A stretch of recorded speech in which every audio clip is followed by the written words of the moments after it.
Hello all, welcome to my channel and welcome to another one of my videos. Um, I hope everyone is doing well and you're ready to delve into DTP, which is Dynamic Trunking Protocol, and that's a Cisco proprietary protocol, right? And what is it used for? It is pretty much used to form a trunk link between Cisco switches. And in previous videos, I've actually explained a trunk link, but I'll go through it again, right? What is a trunk link? A trunk link is a link that is configured to carry traffic for multiple VLAN. Notice I didn't say one VLAN, two VLAN, three VLANs.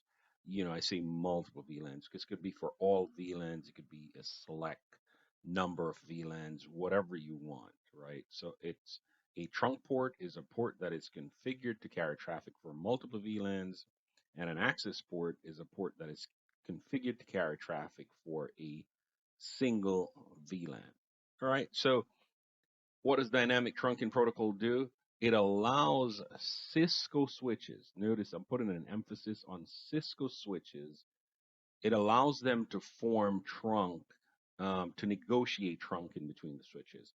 So if I take switch one and I plug it into switch two, DTP will allow it to negotiate trunking between these switches. Now, what are the conditions under which trunking will be negotiated? The table I've represented here will actually show you what those conditions are.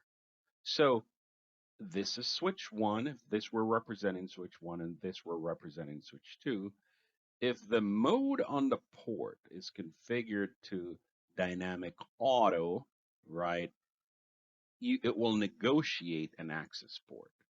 So dynamic auto is more or less, let's call it, it is in a passive mode. It doesn't send out requests to say, hey, I want to form a trunk port with you. Do you want to form a trunk port? Let's form a trunk port. Yeah, we're trunks, right? It doesn't do that. However, if a port were to say, let's send out a request to form a trunk port, the dynamic auto will accept that. So again, if you see here, if this is representing switch one, right? This is representing over here, switch two. Okay, so if switch one is set up in dynamic auto, so let's say switch one's port that we're talking about is gigabit 01, and switch two ports that we're talking about is gigabit 01.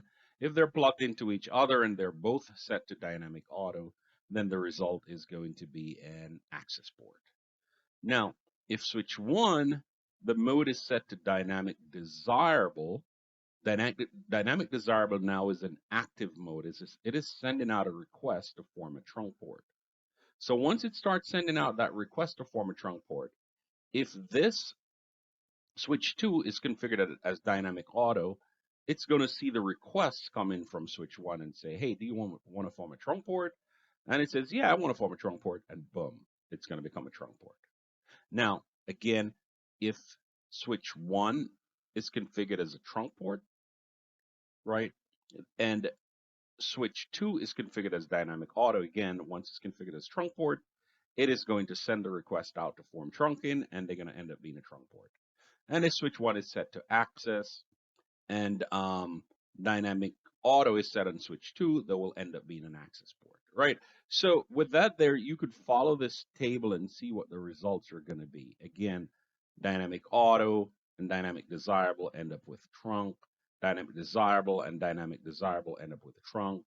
A trunk and a dynamic desirable, you're always going to end up with a trunk port. So you could see what those end results are going to be there.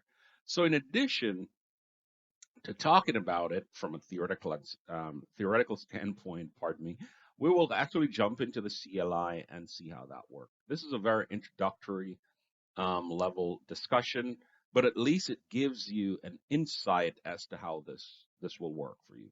All right, so let's kind of get to the CLI and take a look at it. All right, so if I go and switch one, and the port that I have configured here is gigabit 01, right? So if I look, let me put it over here where we could see this while we work on it. All right, so that's the topology there. So, and I guess I'll just move this up so you can see it and look. So if I go here and I take a look, Notice this is my plain vanilla switch. I'm in the user exec mode right now. I type enable, I get into privilege exec mode, and then I show interface gigabit 0/1 and say switch port, right? So here, see the port is enabled. The administrative mode is dynamic auto. So the administrative mode is the command that you have, how you have that port set. The operational mode is what it negotiated, right? Again, the operational mode is what is actually configured on the interface. The operational mode is what it negotiated. Let's go over to switch 2 and look at the same thing. So if I get over here and switch 2, let me do that. So notice I'm on switch 2 up here. And if I type enable again, and I do show interface gigabit 0/1 and say switch port, again, I could see on switch 2 here that let me just move it over so I can see properly. Pull this over here a little bit more. I can see here that, again, it's configured as dynamic auto. That's the default setting, and this is operating as static, right? So now let me do this. Let me go over to switch 1. And on switch 1, pull this over so we can see there. We're kind of just shifting things around a little bit. So on switch 1, if I were to go into global config mode and I go into interface gigabit 0/1 and interface gigabit 0/1, pardon me, and if I were to say switch port mode, right, notice here it's saying that, if we look up here, it's saying that it's dynamic auto. So if I say switch port mode and I do question mark, it shows me the options that I have. I could set it to an access port where it will unconditionally work as an access port. So it will never negotiate trunking. And for security reasons, that is the mode you want your ports to be in, unless you're specifically using them as an access port, as a trunk port. If you're not explicitly using it as a trunk port, you will want to ensure that you specify that it should be unconditionally be an access port, right? This helps to, increase your security level on the switch. Now, if you notice here, if I go dynamic, right? Now, when I do dynamic, I could select, do I need dynamic auto or dynamic desirable, right? Like I explained before, dynamic auto is passive. It will accept trunk, the request to form a trunk, but it will not initiate the request to form a trunk. If I do dynamic desirable now will say, hey, I will initiate the trunking. So notice both devices by default are set to dynamic auto, right? And I have dynamic auto here. Notice it's not negotiating trunk. The moment I hit enter and change this to dynamic desirable, look at what it's saying over here. It's saying, hey, we have some changes going on here. And look at what's going to happen. So if I go over here and I do show interface trunk, it's saying, okay, this interface, gigabit 01, is now configured as a trunk port, right? But it's actually negotiated trunking. Look, it says N. That means negotiated trunking using 802.1q, right? And how the mode is set to dynamic desirable. Let's go over on switch 2. If we go over on switch 2 and we do the same thing, show interface trunk, we notice here it says, oh, it's to dynamic auto, and it negotiated trunking, just like we saw on our table over here. Our table states that if one is set to auto and the other one, that's auto here, and the other one is set to desirable, then you're going to end up with a trunk port. So desirable, auto, you end up with a trunk port. And that's exactly what we're seeing here. And look, N, it's actually identifying or denoting to you that, hey, this trunk in here was negotiated, DTP. It leveraged dynamic trunking protocol, which is a Cisco proprietary protocol, to negotiate trunking. So this interface is no longer acting as an access interface. It is now acting as a trunk interface. Let's kind of clear this out, and let's go back and change those. Let's go back and change those configs. So if I get back into this switch over here into gigabit 0/1, and if I go, let me just do show run here. All right, do show run, right? There's nothing fancy configured here. It's just all we're seeing here is the dynamic desirable. So if I go back over here and I get back into that interface and do interface gigabit 0/1, and I do switch port mode auto, right? Switch port mode dynamic auto. If I do that there, now if I go back and do show run, and I go and look at gigabit 0/1, notice you will not see anything written under there because that's the default. So the default you'll not see that config printed out, right? So now if I go back and I look at this, it's saying, hey, there are no ports configured as a trunk port because the negotiation between the between the two ports, that negotiated trunking is now turned off because they're both configured to dynamic auto. And if they're both configured as dynamic auto, there's no active request to form a trunk. Now, let's go back in over here. And if we do interface, if we do switch port mode, right, dynamic desirable, look, it's going to form a trunk again. So if we go back over here, DTP negotiated a trunk, and look, it's N. Now, I go back over here and I say switch port mode dynamic auto. And if I do that and go back and look, there's no trunk. So there's no trunk on either side. Show interface, trunk, no trunk on either side. Now, let's try configuring this as a trunk. Let's say switch port mode trunk. If we do switch port mode trunk, look at the difference. If I go here and I do show interface trunk and I hit enter, notice it says it's on. So therefore, we're hard coding this and saying, hey, you must operate as a trunk. And notice it says it's using 801.q, 802.1q, but it doesn't have the N, right? That's saying it negotiated it because there's no negotiation here, right? It is hard coded to it. Now let's look over at switch 2. Remember in switch 2, we didn't change anything. So if we go in here and do show interface trunk, we see that, okay, it is forming a trunk, right? Which is how it's supposed to behave based on what we're seeing on this table here, right? This is hard-coded to trunk. This is hard-coded to dynamic auto. You know you're going to get a trunk port, but on this particular switch, where it's in the default stage, it's saying that the trunking is established, but it's negotiated. And it's telling you here that it's actually in the default stage of the dynamic auto, right? So that's what we're seeing here.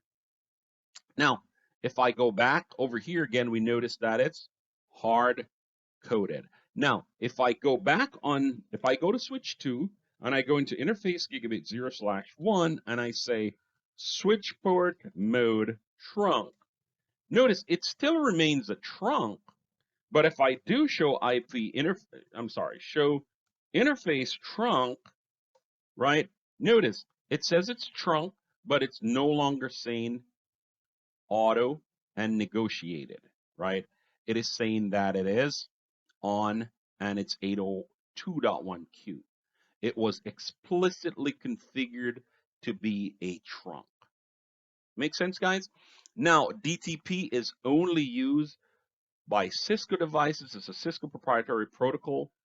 And so it will only work for Cisco devices, but at least you'll see what's going on here. Now, if I were to say switch port mode access and hit enter, the moment I did that, if I go over here and show interface trunk, there's supposed to be trunking turned off, right? Let's see what happens here, why it's misbehaving. So if I say show interface trunk,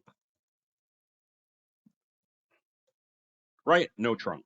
If I do show interface trunk, it's saying that this is configured a trunk, but it's not actually forming any trunking, right? There's no trunking going on right now because the other side is not accepting it. This is configured as a trunk port, but the other side over here in switch 1 is not accepting it. So no trunking going on. One way we could test this a little bit more is we could actually pop to end devices. So I come over here, I click on end devices, I click on PC. Let me just change this to PC1. PC1.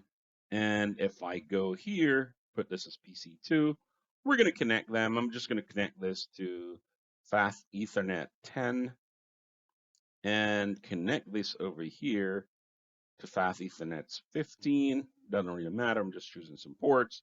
Over here, I'm going to create, let's create some VLAN. Let's kind of clear this off. Let's create 2 VLANs. So over here, I'm going to say VLAN 10, right? Nothing fancy. Interface FA0/10, switch port access VLAN 10. All right, and I'm going to go over to switch number 2. Switch number 2, I click the top so it stays up. And here, I'm going to config, I'm going to say, let's do VLAN 2, right? Doesn't matter. Interface FA015. Switch port access VLAN 2. Right, so if I were to go in these switches, let's use this network. The network that I want to use is 192.168.1.0/24. I'm going to give this .11, and over here it's going to be .12. All right, let's get it done. So if I go in here and I configure, I go to desktop, configure the IP 192.168.1.11, and of course I screwed up. And I'm going to go over here and configure this .112. And you guys are saying, hey, Norwin, you're making a mistake there, buddy. And I'm going to go and fix it right now. Right. So we just configured this. Now, the VLAN that I need over here is 10. They both need to be on the same VLAN. So switch port, access VLAN 10. I hit it. VLAN 10 is over here. And I say switch port, access VLAN 10. VLAN 10 is not here. We'll create it. So I just created VLAN 10. And put the port in VLAN 10. So now we're good. Okay. So now if we're good here, what we need to do is, if I were to go to switch 1, gigabit 01, so I go interface gigabit 0/1 on switch 1, and I say switch port mode access. All right, I'm saving it. And I go on switch 2, interface gigabit 0/1, switch port mode access. If I say switch port mode access, right now, by default, if I look show interface gigabit 0/1 and say switch port. Now, if I look at this, it's telling me, hey man, it's in VLAN 1, right? The PC that I'm trying to ping, right, that is in VLAN 10. So I'll never be able to ping from PC1 to PC2, right? Because they're just in separate layer 2 domain. I am going to minimize this for a little bit here, bring this over here so we can see the topology. So if I try to look at my own config on PC1, how do I look at it again, guys? I could just type ipconfig, right? And I could see my own IP. I could ping 192.168.1.11. I could ping myself, no worries, right? Can I ping over here to ping 12? No, I cannot, right? I could go over to PC2. Let's keep it on top. Go to the command line, ipconfig. I could see the configs here. It's saying that I'm .12. I could ping 192.168.1.12. I could ping, right? I tend to overexemplify things, right? You know, it's just an effort. Different learners learn in different ways. So I'm trying to cover all aspects, you know, so that everyone can capture the information that I'm trying to share, right? So notice I can ping PC2, I can ping itself, so we know that the TCP/IP stack is configured correctly. I can ping PC1, but I cannot ping from PC1 to PC2. Remember, the access port that they're both in is VLAN 10, because we created VLAN 10 in Fast Ethernet on switch 1, and we put fast Ethernet 10 in VLAN 10, and we put fast Ethernet 15 in VLAN 10 on switch 2. Let's kind of just double check our work, right? So if I go back to switch 1 and I do show run, or I can just say Control Z, show run. And if I do show run, right, we see that port 10 is in VLAN 10. Matter of fact, just to make it easier for everyone to understand, let's just host name switch 1. Because right now they have the default name and it looks like I'm on the same switch. If I go to switch 2 over here, but you could always focus on the name up here too. If I go to switch 2 over here and I could say host name switch 2, right? So we just did that. And now if I go show run,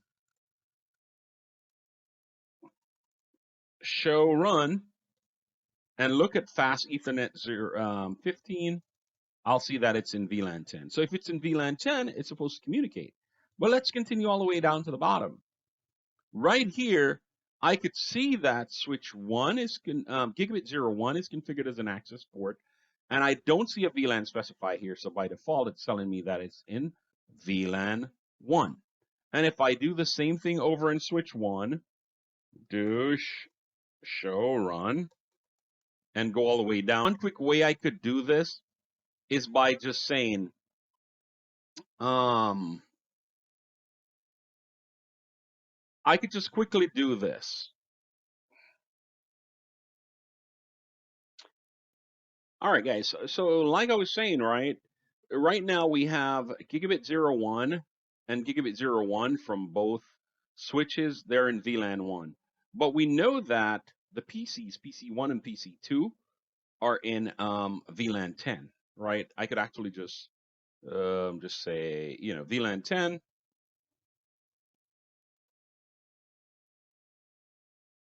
And we could just say VLAN 10 right here.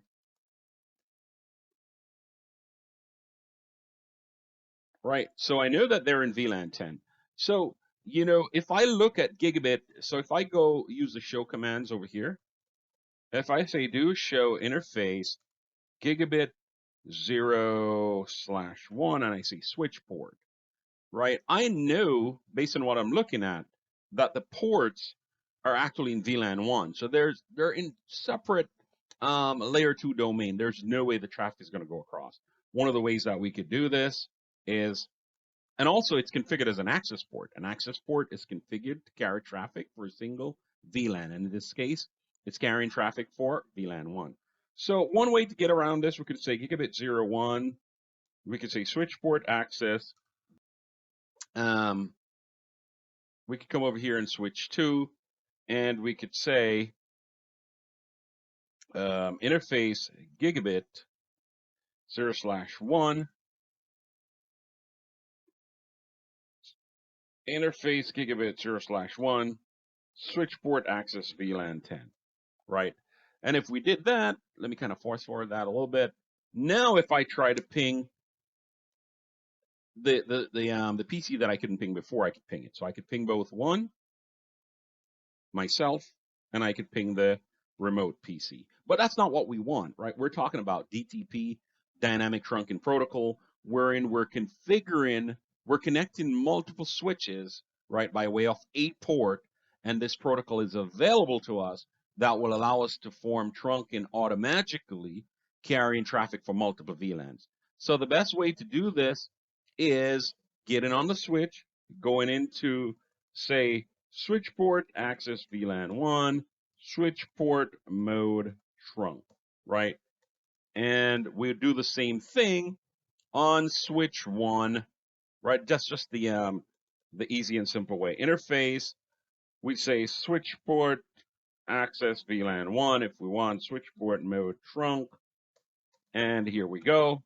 Once we do that, we can now go fast forward this so I don't have to wait. Show interface trunk. So we see that it's carrying traffic for all VLANs 1 to 105, and the VLANs that we have active are VLAN 1 and VLAN 10. And we'll look at the same thing over here, do show interface trunk, and we're seeing the same thing, right? So now if I go back and ping from 192.168.1.11, I can see it.